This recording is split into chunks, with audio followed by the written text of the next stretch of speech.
Hey friends, before you go on that green card, things are starting to get really interesting with U.S. immigration. Can Donald Trump give you a green card? Hey guys, before you file for your spouse,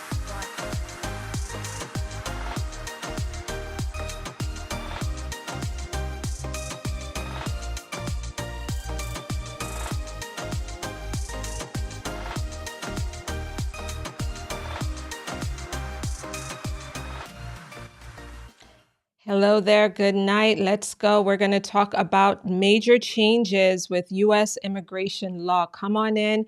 Type in freedom now, freedom now, freedom now. I'm Latoya McBean Pompey, an immigration lawyer in New York, working with clients nationwide at McBean Law. We're going to be smart about immigration in 2025, guys. This is not the time to kick back and just revel in ignorance. This is the time to get smart about immigration. Okay, the more you know, the more empowered you're going to feel. So come on in. We're going to talk about Executive Order number 4, number 5, and number 6 in this one. And these are our numbers here. We've been going through the major changes that have been introduced. Not introduced. I don't know why I keep saying that. That have been signed by executive order on Monday. So come on in and say freedom now, and let me know where you're watching from. Certainly our contact information, guys, is scrolling above, but you could also go to McBeanLaw.com's website to learn more about us. So let's see something here. Am I live on YouTube? Let's see something here. Okay, because on my end, it's not showing that I am live. If I'm live on YouTube, guys, say hello and let me know that you're there, okay? Because on my end, it actually doesn't look like I'm live on YouTube. All right, am I live on YouTube? Say freedom now, if you guys can see me on YouTube, okay? And give me some thumbs up as well. Okay, I think everyone is on. Okay, let's get going. I'm live. Okay, perfect. Now, we're going to take a deep breath, okay? Deep breath. Pull up a chair. We're going to talk about the travel bans tonight, guys. That's going to be number 6 for us, okay? Executive Order number 6. Let's make our way. Let's go to number 4, which is the national emergency. Okay, we've already talked about birthright citizenship. We've already talked about the invasion and the mass deportation planning that's underway, and all of those other good stuff. If you missed yesterday's live session, go and watch yesterday's live session for the overview of the other executive orders. So now let's look at what they call, or what the Trump administration is calling, declaring a national emergency at the southern border of the United States. This is the one that touches on primarily, and I'm going to pull up my notes here. If you're interested in seeing my notes, hop over to McBean Immigration TV on YouTube so that you could see my notes. Now, the National Emergency Executive Order is the one that focuses on military engagement, deploying U.S. military forces, the National Guard and Ready Reserve armed forces to the southern border, okay, to carry out various tasks at the border, including logistics, helping with some transportation and some other law enforcement operations at the border. And according to and I also have resources here from the American Immigration Lawyers Association. So very smart attorneys have already done a summary, okay, of these executive orders, and I'll be referring partly to what they've said here. But in any event, in their write-up here, they say that this is all about deploying the armed forces and National Guard to the borders to carry out resources around barrier construction, apprehensions, detention capacity, and other operations. And they also, through this executive order, seeks to authorize drone and other surveillance by waiving aviation and communication regulations. So this one is all about the military and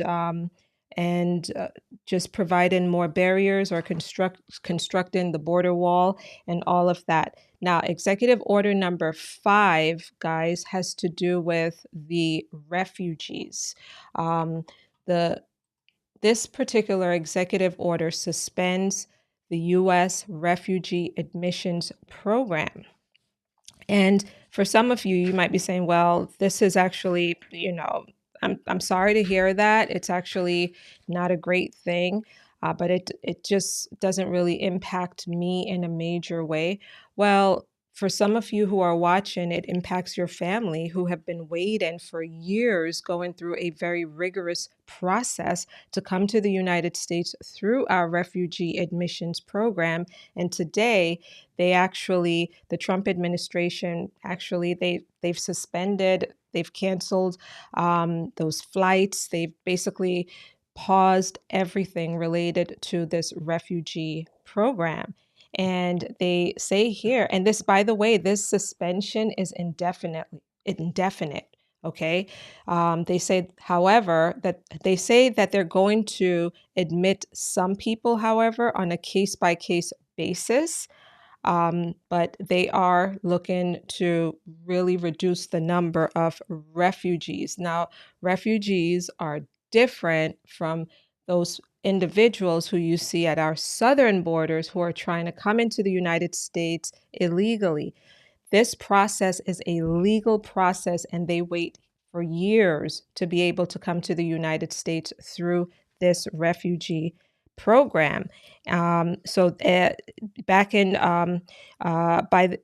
back in 2017, President Trump had suspended this very program and lowered the annual refugee resettlement targets. And by the end of 2020, the number had dropped to less than 12,000. So we're expecting them to keep the numbers extremely low again. Now let's get into Executive Order number 6, which is this is all about the travel bans, protecting the United States from foreign terrorists and other national security and public safety threats. So Executive Order number 6. Okay, the travel bans. Here's what I want you to keep in mind, okay? 60 days. 60 days. Okay? Within 60 days of the executive order that was signed on Monday, the administration is going to identify nations, countries that they're going to deem to not have the right protocols in place to share information and data and such with the U.S. government, like what they did with Nigeria during the first term. And they said, okay, well, we're going to shut things down, shut down travel with Nigeria, which was a very big deal, along with obviously the Muslim majority countries. But the rationale here in this particular executive order is that they're going to look to see whether these nations have a deficient vetting procedure or procedures. So they're going to complete some sort of study or review, although I suspect, obviously, they know which countries they have in mind to issue travel bans against, right? So it's all about deficient vetting procedures, and they are looking to enhance the vetting process for those who are going to be going through the visa application process. They're going to increase the scrutiny of visa applications and of those who are already here in the United States in lawful status. I'm going to read to you exactly these words from the American Immigration Lawyers Association. So don't jump all over McBean about this, okay?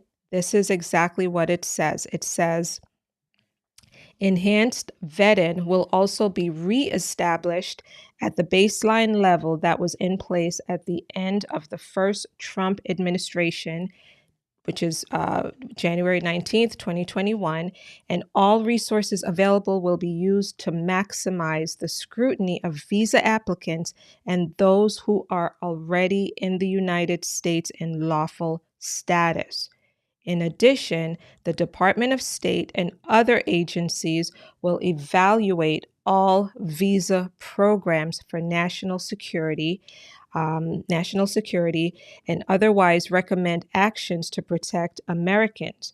More resources will be devoted to denaturalization, which we've talked about, denaturalization and assimilation programs for immigrants. More stringent verification and screening of refugees and stateless persons will also occur. That's actually that's a mouthful, right? That's a lot. Here we're talking about evaluating all visa programs, looking at national security concerns related to all visa programs. Then they're going to be looking at denaturalization, beefing up, and we know this is not new, denaturalization operations, which will be very tough to accomplish. And I have videos out there about the denaturalization process. Go watch those videos if you're concerned about denaturalization. And so this heightened scrutiny will happen with visa applicants, very similar to what happened during his first term in office. But it's within 60 days, guys, with respect to the travel ban countries. Within 60 days, the US government will make a decision about which countries to put on either a complete or partial travel ban. And yeah. So when I had said to you guys on Facebook, I think it was to you directly, I said it, and then I sent a little video around to everyone else about return to the United States. And you guys jumped all over me about that. Not everyone, but like, you know who you are. And you're like, oh, why are you scaring people? Why are you telling them that? Don't do that. Don't do that. This fear, fear, fear. We've got to stop all of that, okay? And just listen to instructions. This is from the American Immigration Lawyers Association that is saying this within 60 days. So if you have a visa and you've got to get back into the United States and get into school, do what you've got to do here in the U.S. Now is really the time, okay, to return. Now, the ALA also says here the stricter scrutiny on new applicants and those who have been in non-immigrant status in the United States for many years will result in uncertainty and delays for their employers and families. So they're anticipating that those of you who are here in the United States in lawful status through various maybe work visas, these visa programs will be reevaluated by the Trump administration, and they're predicting that it would lead to a lot of uncertainties among you and your employers. All right, so that's a lot, right? That's a lot to handle. But let's go back to my notes. I might have missed something here. So this is Executive Order number 6. So we've talked about the vetting and the screening of those who are seeking to come into the United States, stricter verification process for refugees, evaluate all visa programs and such. So my notes are in alignment with what I've just shared with you from the American Immigration Lawyers Association. Okay, guys, so those are the 3 executive orders. There's a lot of news that we've been sharing on social media. You've got to follow us on Instagram and Facebook to really keep up with it, and certainly follow us through our newsletter. Subscribe to McBeanlaw.com/subscribes newsletter, our newsletter, so that you'll really be in the loop, because there's a lot more that I'll be sharing with you, okay?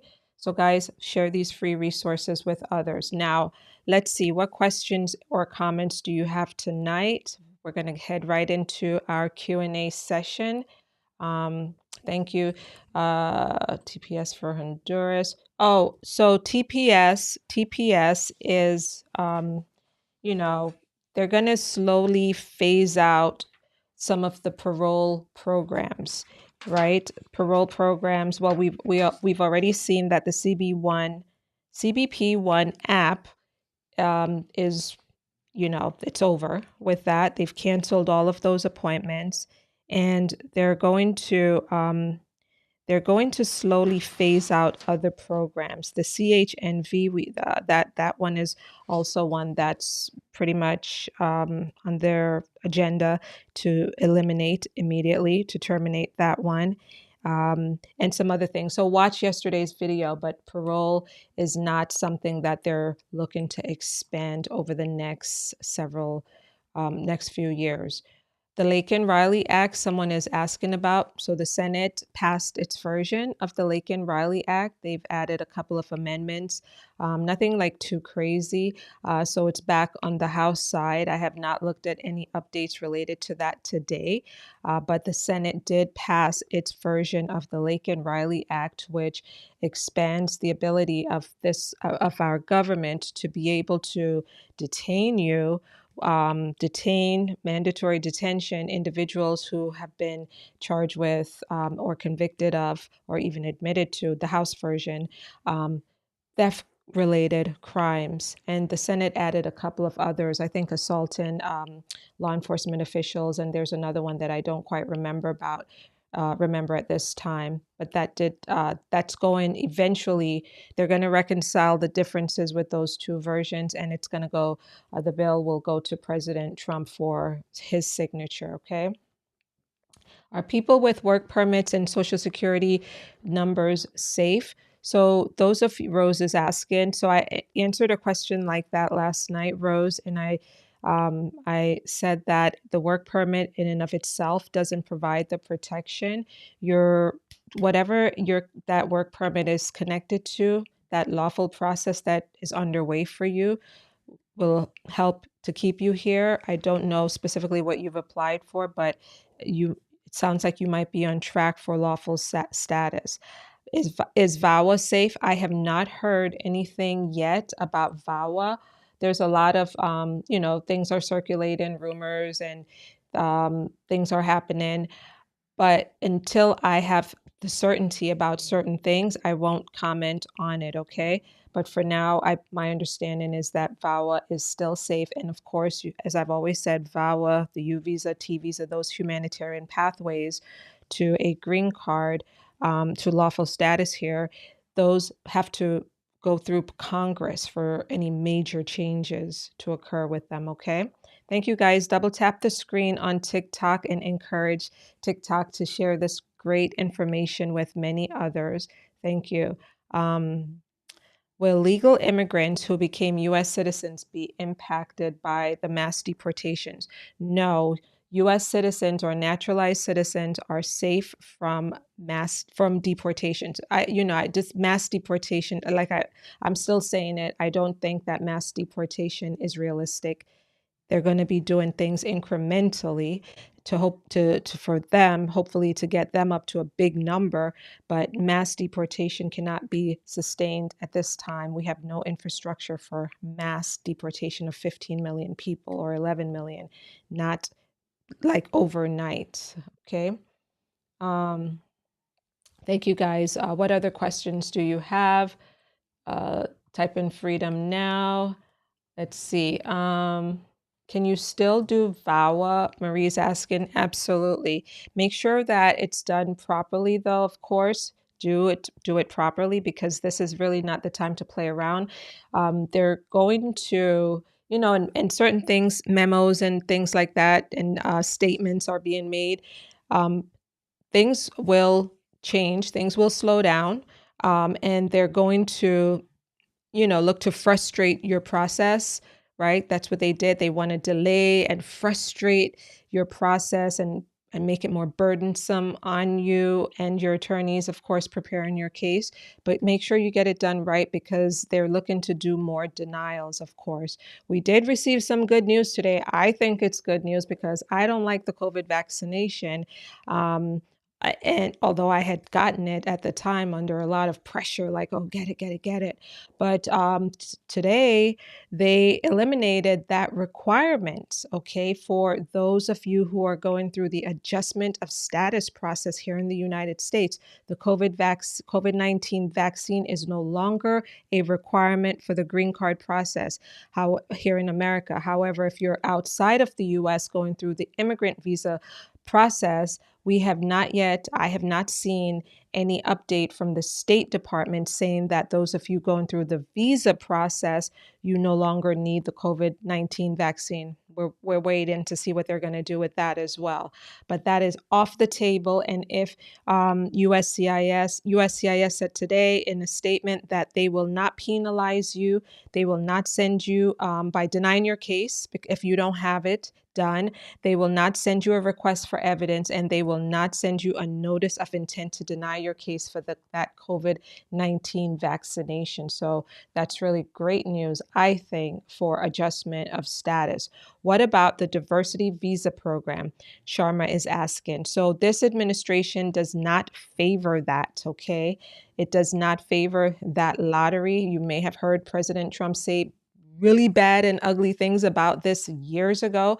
I'm pretty sure he hasn't changed his mind about this. I have not seen any. They're going to be reevaluating all visa programs as I've shared tonight. So stay tuned for more details about the visa waiver program, the lottery. Let's see. VAWA is still safe, as I've said already. It's still safe. Let's see. I'm asking that you guys be very respectful in your comments. A lot of people are watching tonight to get good information so that they're in the know and they're getting smarter about immigration. So just know that your comments will be monitored and you will be banned, not for disagreeing with me, but for being just irrelevant and nasty. So I'm asking that you don't do that. Okay, go elsewhere with that, please. Again, we will ban you. What about a child filing for a parent? That process, Victorious, is still safe. It's fine. An adult U.S. citizen can file for his or her parent, okay? Let's see. Traveling inside the United States, is it still safe? Benjamin is asking. Yes, it is, Benjamin. I have not seen any specific directive. Oh, let's do it this way. I have not seen any specific directive from TSA about anything new quite yet. Let's see. Thank you, thank you, thank you. Okay, Antonio says, thanks for your help. What advice is there for people who have a work permit and insurance through VAWA? Like I said, you should be fine. You're on the right track, Antonio, with your VAWA case. I wish you well. VAWA takes about 3 years nowadays to be adjudicated, okay? What about medical deferred action? I spoke with someone in a consultation today about medical deferred action. You can still do it, okay? It's not going to be a fast overnight process. USCIS will take its time with this, even though it's technically an emergency, right? And they have a very low approval rate for these types of cases. But if you have a good one, absolutely work with an attorney to get that filed. We had one approved a couple of weeks ago, and we testified about it through our newsletter, and it's on our website as well, mcbeanlaw.com/success. Thank you for watching from Guyana. It's good to see you. Thank you. Someone is asking, will the Laken Riley bill be challenged in court?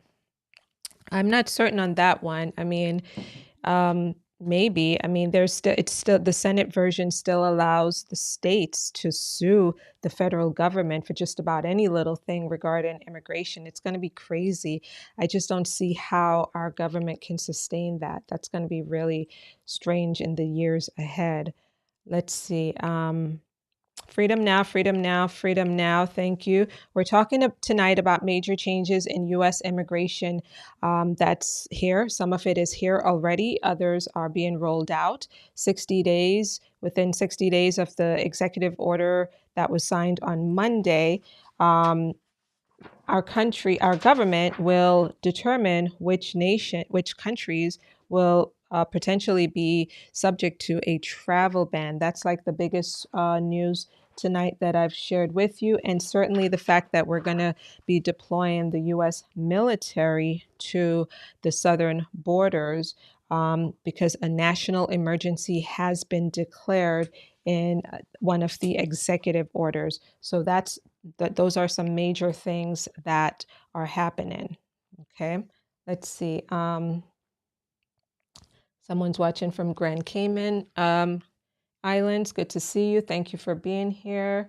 Can I fly domestically with a foreign passport? Yes, you can still do that with a valid passport. Thank you. Let's see. What about advanced parole travel documents? You could still use those. Um, you could still use those. There aren't any changes quite yet to anything like that. No changes yet to like whether a person can still apply for a work permit along with whatever the other application is. We don't have those specifics quite yet. Those details will be rolled out at some point from USC by USCIS. Thank you. I have not heard anything about military PIP. If you have a military PIP case, get that filed.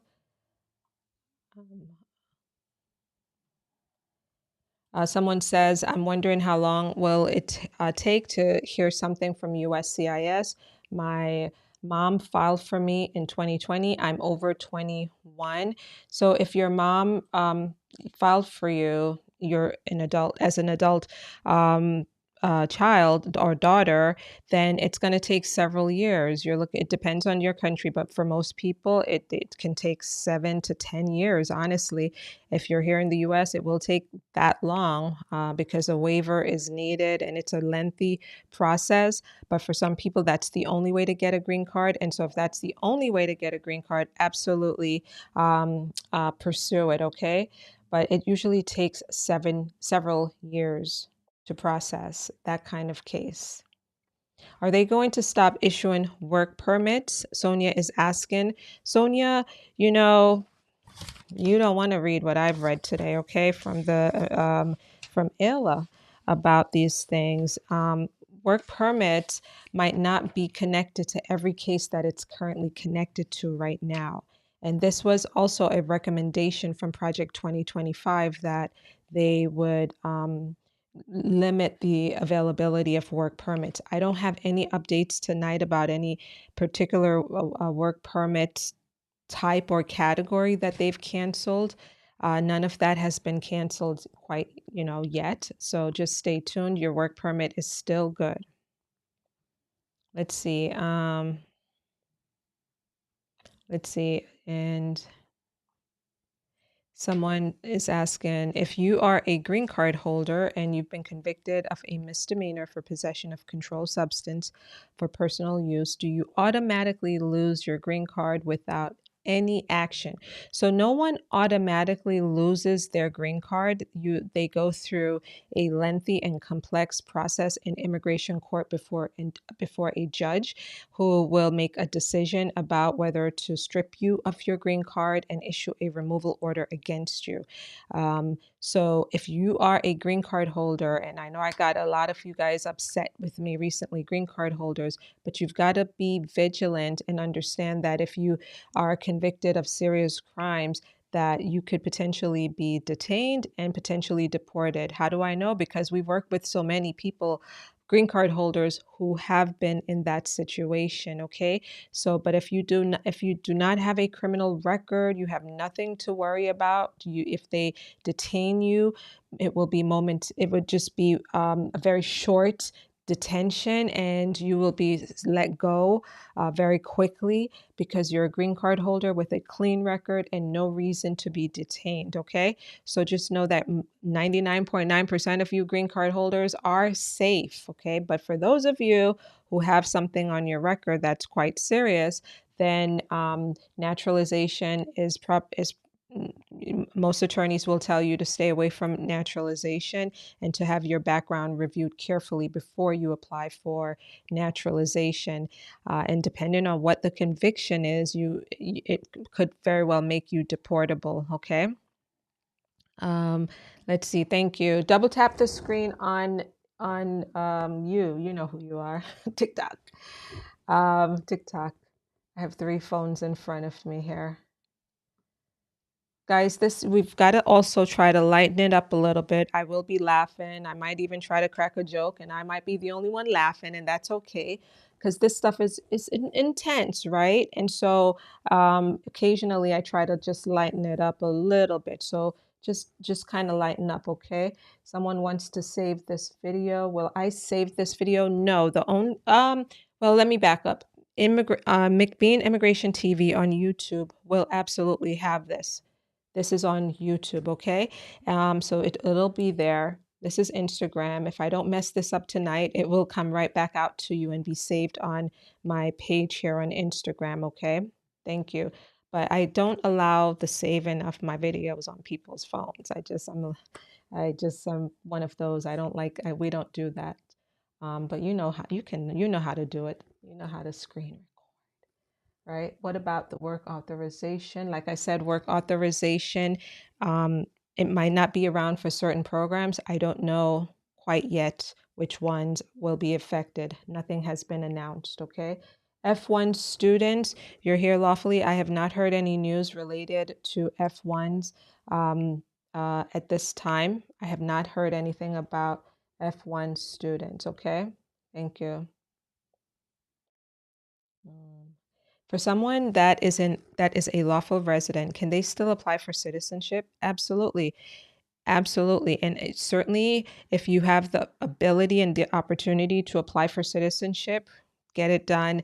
If you're a good candidate for it, if you have any concerns, follow that feeling and go get yourself checked out by you could get have us check you out, or you could have another lawyer check you out, but get checked out, okay, before you apply for citizenship.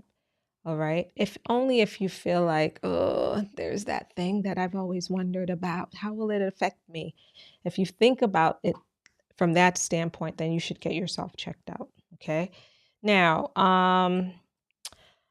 is birthright, if birthright citizenship ends, what would be uh, how would it affect a child's birth certificate? What would that look like? Christopher is asking. So Christopher, I'm optimistic that birthright citizenship will first of all, it will not happen overnight. Most likely there will be an injunction.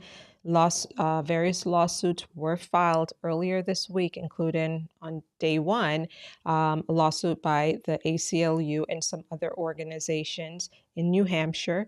And so, and then 18 Democratic states, you guys like that, and they like that number 18, right? It's always 18. So 18 Democratic states have sued to stop this executive order as well. So hopefully there will be a thoughtful judge who will put an injunction on this to really kind of drag it out and take the time that's needed to really study this out. Eventually, however, I really think whichever way it lands, it's going to ultimately make its way up to the U.S. Supreme Court for them to consider.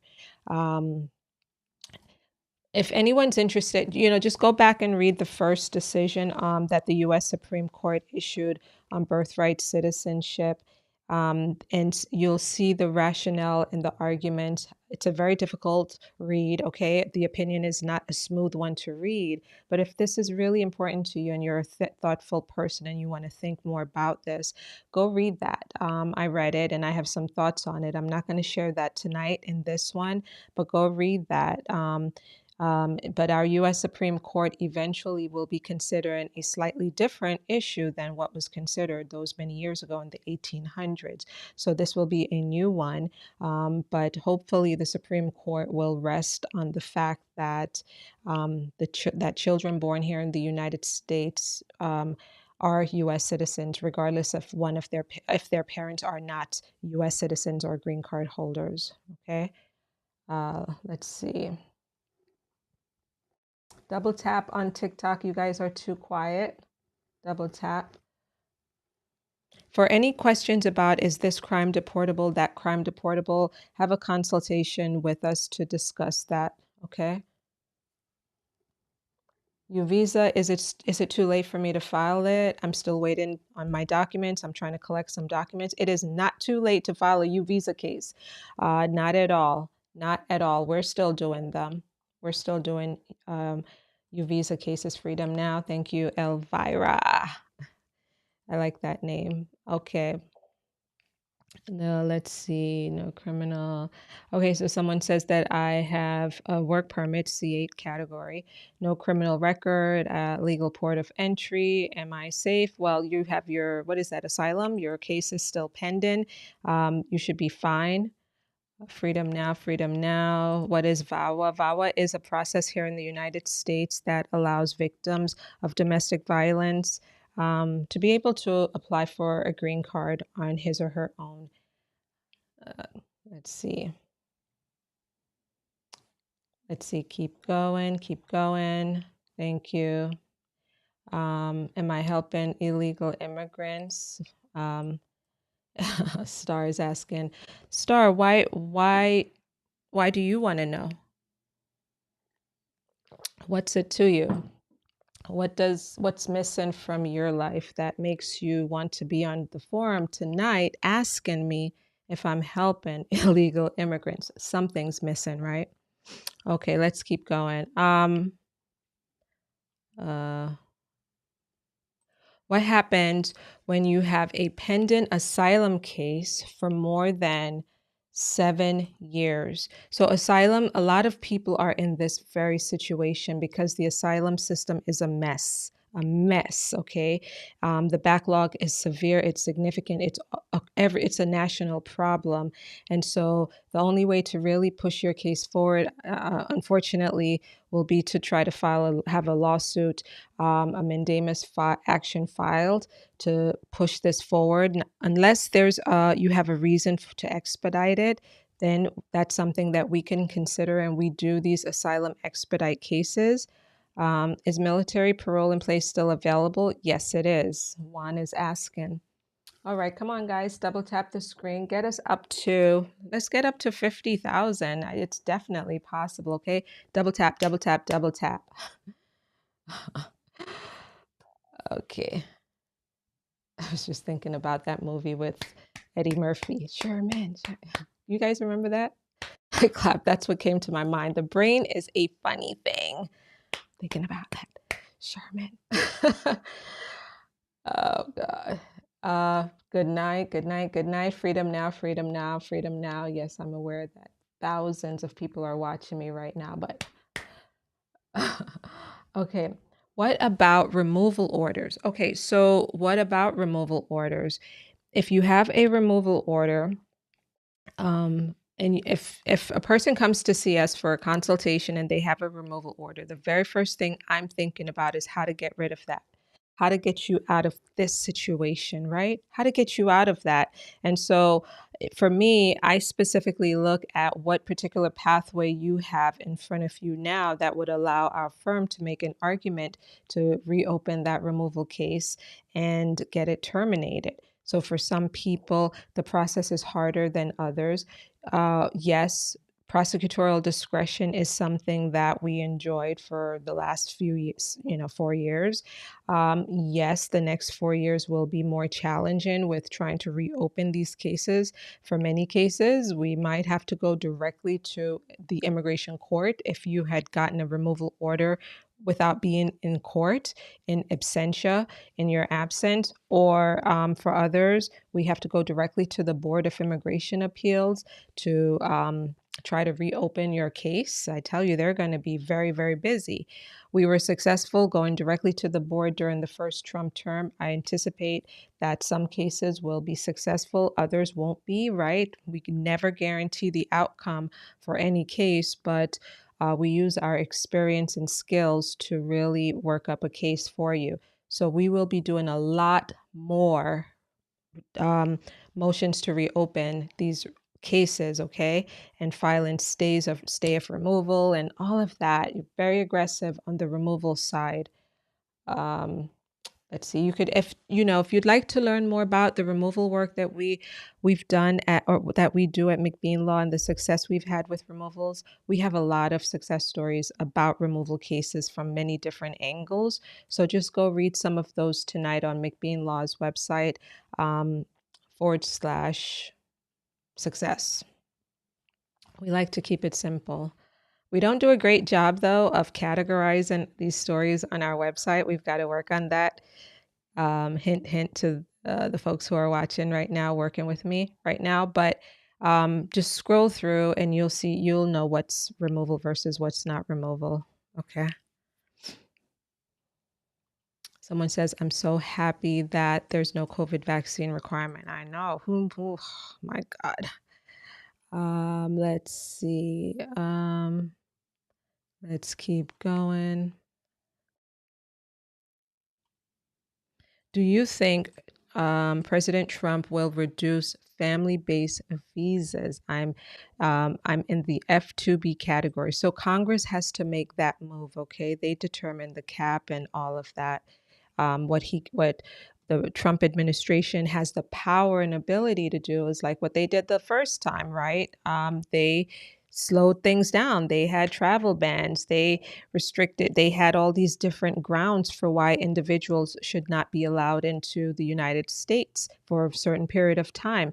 And that's also part of one of the executive orders. I might have forgotten to mention it, about health grounds, which I thought was actually really important to mention to you guys. Is it for tonight or is it for tomorrow? Let's see. The fact that, folks showing up, I mean, certainly it won't impact you guys because many of you are not planning on showing up at the border. I mean, now is not the time to show up and say, here I am, can I come in? But for those who will still do that, who will make that trek, one of the things that they're looking to do is they're looking to ask people to prove some things about their background, their medical history, and their criminal history. Now, how many of you know anyone who shows up at the border who's ready to go with that type of information? And if you don't have that type of information, well, you're not going to get very far. And those folks will not be getting very far going forward because they're going to have this remain in Mexico policy back in place. The folks will have to stay in Mexico and wait for their removal process to be completed. For others, they will be detained and stay in detention here on U.S. soil until their removal case is resolved. So there's that mandatory detention that's going to be expanded. It's for individuals who are trying to come into the United States in a way that was happening over the last 4 years. So those are the things that are going to happen. So family-based visas will not be, Trump cannot touch those, but he could certainly slow down the process and issue travel bans, okay? Thank you, thank you, thank you. Did the DACA provision get into the Riley Act? I didn't hear anything about that particular one. I don't think it made it in. Maybe someone can look it up real quickly for me. I'm not sure. I don't think it did. I think I would have talked about it because that's a pathway to citizenship, pathway to permanent residency. If that would have been a big, big, big news. Um, Possible I missed it, but I don't think I did. Do I think Trump will keep his promise to Dreamers? If so, do you think he would include Dreamers without DACA? Lucas is asking. So Lucas, it's so unclear this first week on the job whether President Trump will keep his promise to Dreamers. There's a part of me that felt like he was being very sincere in that little chat. To meet the press, right? There was a little optimism that I think some of us were feeling in the moment of hearing that. It sounded sincere. But then, you also have to remember that there was quite an aggressive push during Trump 1 to eliminate DACA. Okay. I I want to believe that maybe as someone, he's older now and maybe, I don't know, maybe has gotten a little softer on the issue with DACA and Dreamers. We'll see. We'll see what his administration does with it. It's very hard to say. Someone asked about Welcome Core last night. I know nothing about it. I really don't. I really don't know anything about Welcome Core. Thank you for all of those taps on TikTok, 10 o'clock. Thank you. If you're just joining, I covered earlier that there are some significant issues that came out of some executive orders that were signed on Monday, and I'm taking it one by one. If you're interested in hearing about what executive orders I talked about tonight, later on, you could go over to YouTube on McBean Immigration TV and watch the very beginning of this broadcast because it is streaming right now on live on YouTube. Okay, thank you. And subscribe on YouTube too because, you guys know I'm a YouTuber. I'm a YouTuber. Started my channel 2016, and one of the first videos I did in January 2017 was Donald Trump is now president of the United States. Now what? That's how I got started with all of this. And then people started watching those videos. I didn't even know what I was doing. That's how all of this started, guys. Donald Trump is president. Now what? That was that video. So here we are still. Let's see.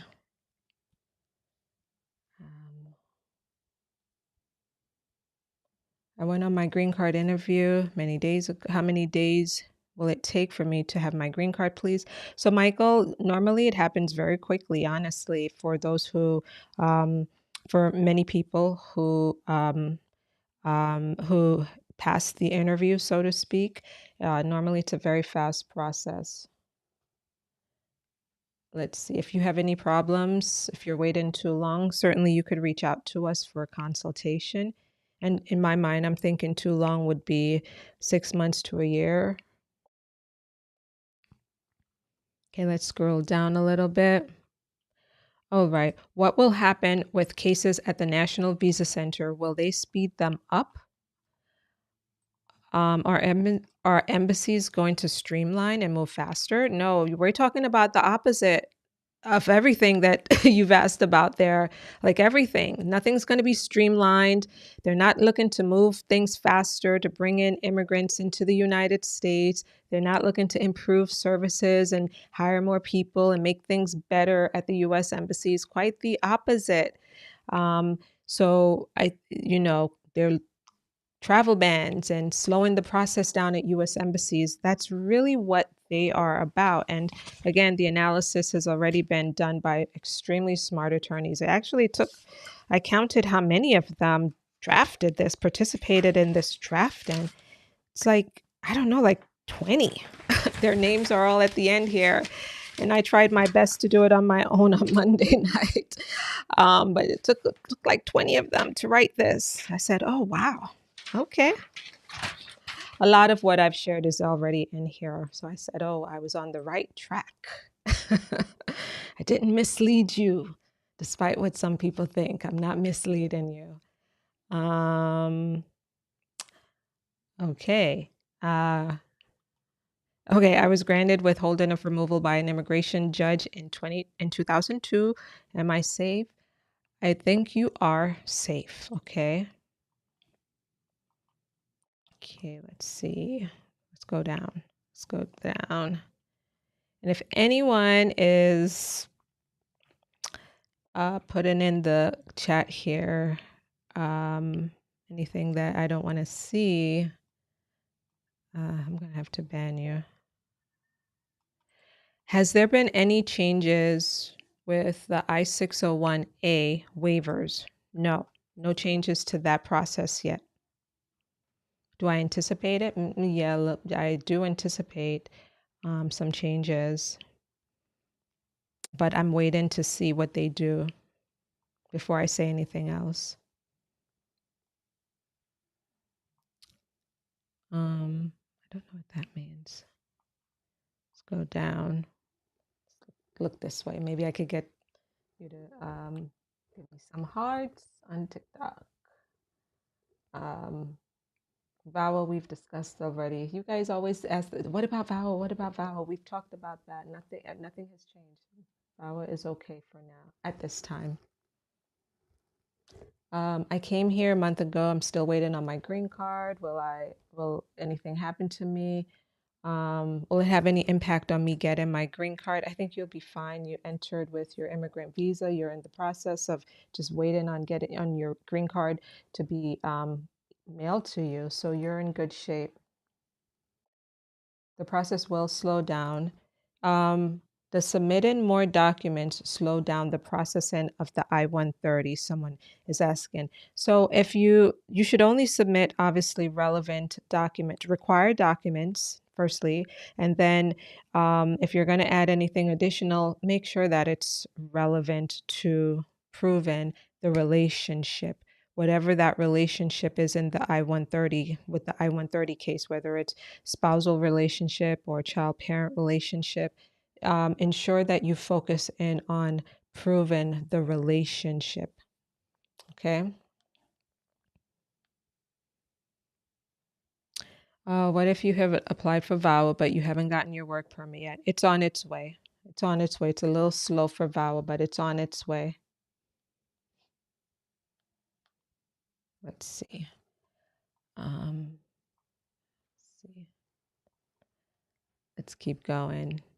News on DACA. No news on DACA aside from what I've already shared about the Fifth Circuit.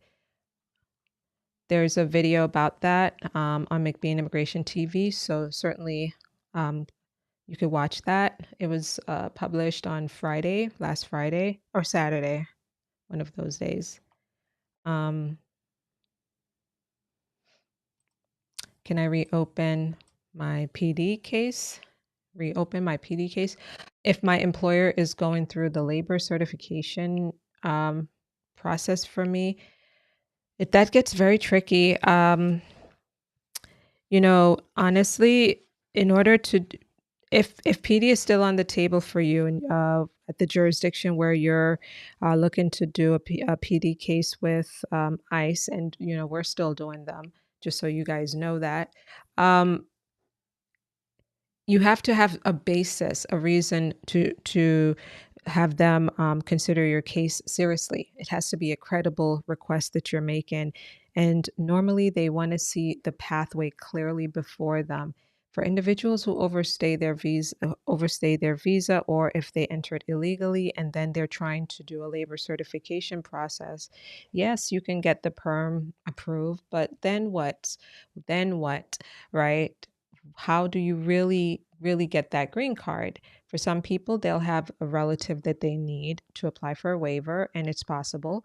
Um, but the pathway itself has to be clearly articulated in that PD request, so that it's clear to the government that this is going to work, and that they should work with you on this to help you make it happen. All right, freedom now, guys. Let's go, Abby. Abby, I've got to make you a moderator one day. Okay. I feel like you're a strong supporter. So let's see. We've got to do that. Okay, let's keep going. Does traffic related offenses affect your I-130 and I-485? Normally they do not. I would pay attention, I would pay attention to facts around that involve drugs and alcohol, right? Or if there was some sort of accident, someone got hurt, and those types of facts, yes, would be very, very, very concerning to immigration.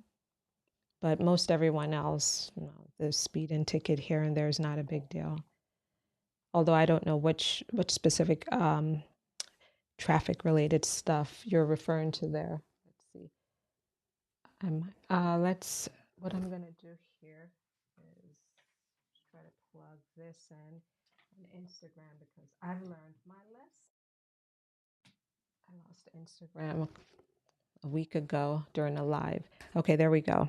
charge in. Let's see, double tap. Thank you guys for watching. Thank you guys for watching. Thank you for being here tonight. What happened if you overstayed during COVID? Whoa. If you overstayed your visa during COVID, well, my question to you now is there a pathway for you to a green card? We would query these things, your background and stuff, and your family relationship and all of that. Right now, you're a visa overstay.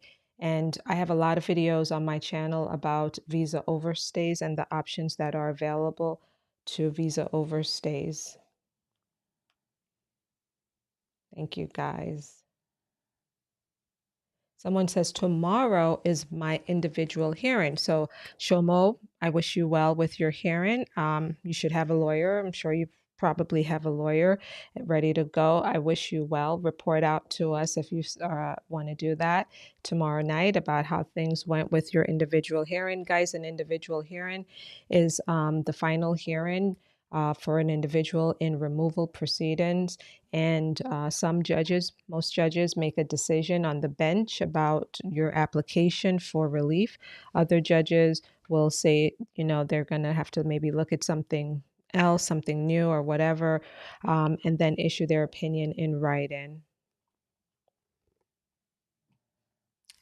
Okay.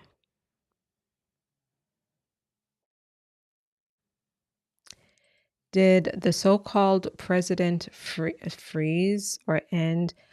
Sam is asking whether President Trump froze or ended the DV lottery green card process. Not today. That did not happen today. I heard that Trump has already deported people back to Guatemala. Things are happening. Things are always happening. It's just that now everyone is hyper focused on deportation. So like whatever little activity they hear in the Bronx or wherever, although some places it wasn't just like a little thing, they're really on it. Look at this. Woo! Good to see you, Natasha. My childhood friend, one of my best friends, is on tonight. I'm not going to text you tonight. She knows I don't text. She will text me and hear from me in like 3 or 4 weeks later. I'm not a texter. Great to see you. You've lightened up my night. Excellent. Anything on, see how I'm smiling? Anything on immigration marriage fraud? Penny is asking. So Penny, if you have marriage fraud allegations in your background, work with a lawyer to see whether you should move forward with any case. We have had a lot of success with cases in which clients were accused by USCIS many years ago of marriage fraud. We take an individualized approach to each of those cases to really understand the facts very carefully and to determine whether they have a way forward. For some of our clients, and we have our success stories, they were able to get their green card. For other people, we had to turn away and say, I'm sorry, we can't do anything for you. We never defend marriage fraud at all. So, but nothing new today. Aside from the extreme vetting that they're going to be doing, Penny, on all things visa application related, and there's going to be increased scrutiny at USCIS on just about every type of application. But I don't have anything new to share on with respect to marriage fraud allegations. Okay. Sometimes USCIS gets it wrong on this marriage fraud issue. They really do. TPS is still in place. TPS is good to go for 4 countries that Biden provided an extension for the end of 2026. We're talking about Venezuela. Help me out here. El Salvador, Sudan, and what's the other one? Ukraine. Thank you.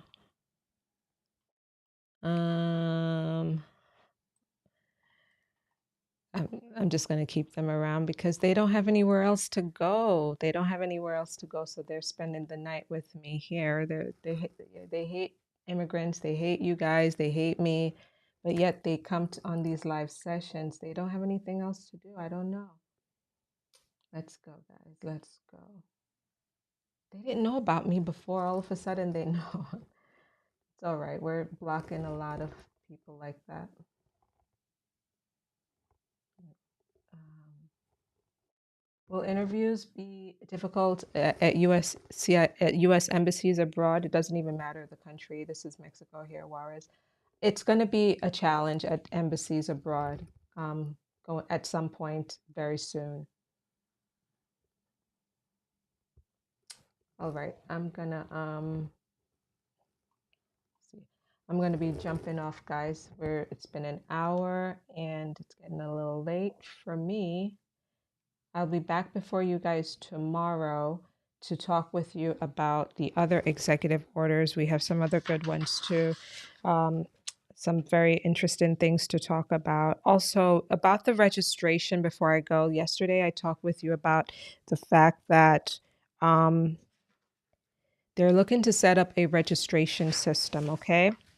To register, to have undocumented immigrants register in some sort of system. And according to the American Immigration Lawyers Association analysis, because last night I said to you, this registration idea in the executive order is connected to a section of our law involving foreign terrorist organizations. And I said to you, I don't know why they're doing that. Why are they making that connection to have you guys register and all of that based on this law, foreign terrorist organization? Anyway, so this analysis, according to them, AILA, they say that what they believe this new requirement will be like, it will be like the registration requirement that some of you we've met with you, we know this, some of you had to do after 9/11 happened.